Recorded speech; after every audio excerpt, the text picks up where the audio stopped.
wondering, do you think this endorsement now will be sort of the win that they were looking for?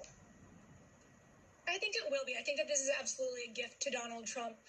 Tony Fabrizio, who's Trump's internal pollster, released a memo showing that in most of these battleground states, it breaks for Trump. And in these very narrow margin states, such as Georgia or Arizona, where Biden won by, say, 10,000 votes, this could make a real difference. But addressing what Selena said earlier about the Kamala Harris campaign saying, hey, we don't really care, I have to counter that.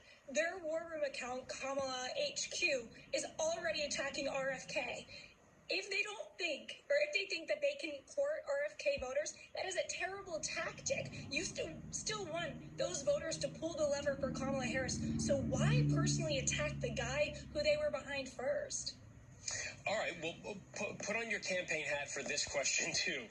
Today, RFK talked about a post in the Trump administration, but when Trump was asked about it, he kind of dodged that question for now. I mean, it's all just kind of happening, broadly praising Kennedy instead. Do you see Kennedy as a contender for a Trump White House job, and what kind of role do you see him perhaps taking on in the campaign as it moves forward?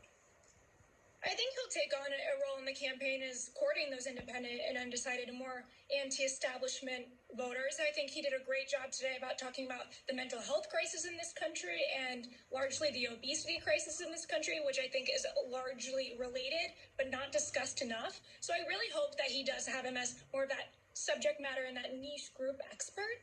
That all being said, as far as an administration post, we got to win first, so let's get to November. But second of all, this is Donald Trump. It's kind of art of the deal. It's what serves him win and what serves the country win. Yeah, good point. We are fresh off the heels of the DNC with the first Harris-Trump debate rapidly approaching. It will be here on ABC. What, if any, challenges do you see the Trump campaign facing as we move toward November? I think we got to stick to policy.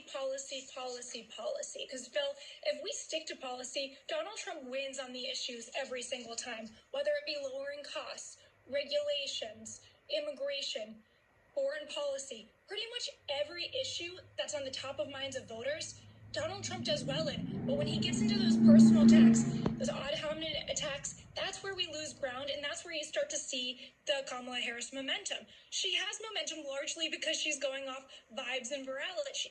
The media is largely pushing that they're having so much fun, that this is such a joy campaign.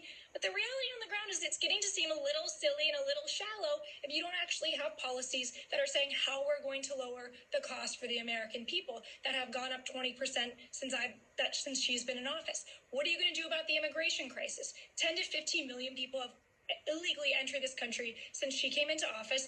And